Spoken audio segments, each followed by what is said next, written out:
आज की विशेष वीडियो, आज का विशेष उपाय नवरात्रि पर भी किया जा सकता है, सोमवती अमावस्या पर भी किया जा सकता है। अगर आप ये उपाय अमावस के दिन करना भूल जाते हैं तो नवरात्रि के पहले दिन इस उपाय को कर सकते हैं।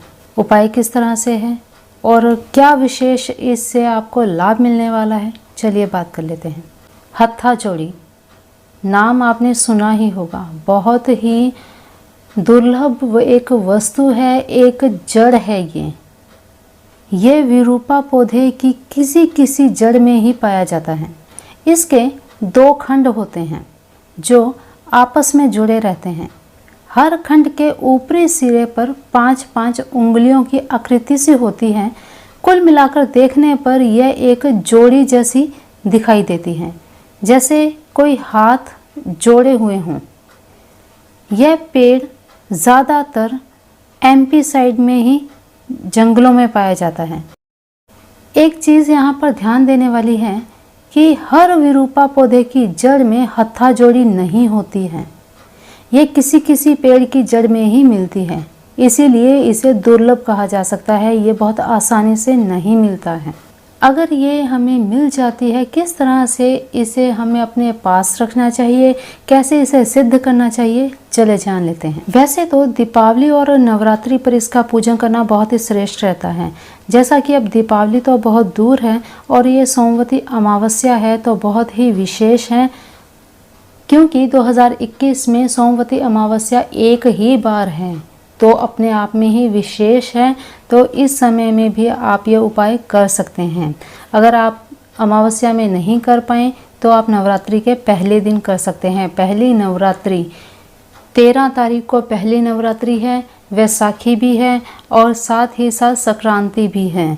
तो बहुत ही अद्भुत ये शुभ समय है, इसमें आपको ये कर लेना चाहिए अगर आपको हत्था जोड़ी मिल जाती है। ठीक है, हत्था जोड़ी को लेकर उसे शुद्ध जल में स्नान कराएं, धूप दीप देकर उसकी शुद्धि कर लीजिए।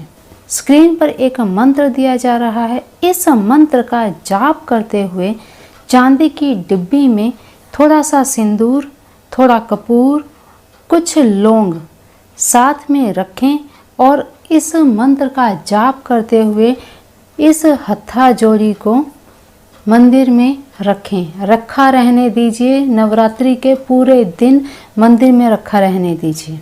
ठीक है, इस तरह से ये हत्था जोड़ी आपकी सिद्ध हो जाएगी। इसके बाद इसे आप अपने धन स्थान में, लॉकर में, आप जहाँ भी आप अपना धन रखते हैं वहाँ पे इसे रखें। इससे आपके धन में बढ़ोतरी होगी, आपके घर में सुख वैभव की बढ़ोतरी होगी। इसी के साथ चलिए एक चीज़ और बता दूं यहाँ पे कि हत्था जोड़ी एक वशीकरण की अद्भुत शक्ति प्राप्त किए हुए हैं। तो अगर आप किसी विशेष कार्य के लिए जाते हैं, अपनी मीटिंग के लिए जाते हैं या किसी भी तरह के बिजनेस डीलिंग के लिए जाते हैं, तो इस हत्था जोड़ी को चांदी की डिब्बी में ही डालकर अपने साथ ले जाएं। इसका प्रभाव ये होता है कि इसे जो भी धारण करता है, जो अपने पास रखता है, उसकी बात सामने वाला बहुत ध्यानपूर्वक सुनता है।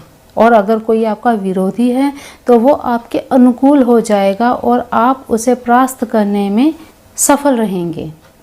देखिए, ये चीज़ें आपको इसलिए बताई जाती हैं कि आप इनका सही उपयोग करें। अगर आप इनका नकारात्मक सोच से, गलत तरीके से, गलत कार्य के लिए इसका उपयोग करेंगे तो ये कभी भी सफल नहीं होंगे। आपके उपाय हमेशा विफल ही रहेंगे, क्योंकि ये ऐसी चीज़ें, ऐसी वस्तुएं हैं जो केवल और केवल आपकी आर्थिक समृद्धि, आर्थिक संपन्नता के लिए ही होती हैं। अगर आप इनका गलत उपाय करेंगे तो आप पर इसका नकारात्मक प्रभाव पड़ सकता है, आपका नुकसान हो सकता है। तो ये चीज़ हमेशा अपने माइंड में रखिए कि आपने किसी का गलत सोचकर, किसी के बारे में गलत सोचकर या किसी का कुछ गलत करने के तरीके से इन उपायों का प्रयोग नहीं करना है। ठीक है, चलिए अब दूसरा उपाय क्या है। इसी तरह से अगर किसी व्यक्ति को आप अपने अनुकूल बनाना चाहते हैं, अनुकूल अपने करना चाहते हैं, तो हथा जोड़ी को स्नान करवाएं, धूप दीप आदि देकर। जो आपको यहाँ पे मंत्र बताया गया है 21 बार इस मंत्र का जाप करें। मंत्र पढ़ते समय उस व्यक्ति का भी आप नाम लीजिए जिसे आप अपने अनुकूल करना चाहते हैं, तो वे आपके वशीभूत हो जाएंगे। तो जितना अधिक इसका जाप करेंगे उतना ही जल्दी आपको इसका फल मिलेगा। प्रयोग करने के बाद में इसे चांदी की डब्बी में बंद करके रख दीजिए। देखिए, जैसा कि मैंने आपको पहले ही बताया कि इन वस्तुओं का उपयोग करने से पहले कुछ चीज़ों का ध्यान रखना है, कुछ सावधानियां आपने हमेशा रखनी है। अगर यह हत्था जोड़ी आप अपने पास रखते हैं, अपने साथ में रखते हैं, तो आपको यहाँ पे इन चीज़ों का ध्यान रखना पड़ेगा। जैसे अगर आप कहीं शमशान भूमि में जाते हैं, किसी का दाह संस्कार करने जाते हैं, किसी मृत शरीर को टच करते हैं, तो इन कार्यों को करने से पहले, इन क्रियाओं को करने से पहले आपके पास जो हत्था जोड़ी है इसे आप पहले ही अपने से अलग कर दें, घर पे रख दें, सुरक्षित रख दें, ताकि इसकी जो भी शक्ति है वो समाप्त ना हो। अगर आप इस तरह दाह संस्कार में, शमशान भूमि आदि में, इसे शव यात्रा में आप कहीं पर भी इसे अपने साथ लेकर जाते हैं तो इसकी शक्ति समाप्त हो जाएगी और ये बिल्कुल एक बेकार चीज़ हो जाएगी। तो इस चीज़ का हमेशा ध्यान रखें। जब भी आप इस तरह की शव यात्रा आदि में जाएं तो हत्था जोड़ी को उतार कर घर में रखें। और हाँ, एक चीज़ और, ग्रहण काल में भी इसे अपने पास में नहीं रखना है। ग्रहण काल में भी इसे उतार कर आप घर पे सुरक्षित रख दीजिए। और ग्रहण काल जब उतर जाता है, शव यात्रा से जब आप लौट आते हैं, तो इसे पुनः शुद्ध करके धूप दीप आदि करने के पश्चात इसी मंत्र का जाप करके इसे आप पुनः धारण कर सकते हैं। देखिए, बहुत ही कारगर ये उपाय है, बहुत ही दुर्लभ ये उपाय है, दुर्लभ ये वस्तु है और अपनी मनचाही इच्छा पूरी कर सकते हैं। लेकिन फिर से आपको आगाह करें उस चीज़ के लिए कि गलत कार्य के लिए इसका उपयोग बिल्कुल भी ना करें। आपको साफ साफ फिर से क्लियर बताया जा रहा है कि गलत सोचकर, गलत कार्य करके, गलत विचार के साथ अगर आप ये उपाय करेंगे तो इसका उल्टा प्रभाव आप पर पड़ सकता है। तो ये हमेशा ध्यान रखिएगा।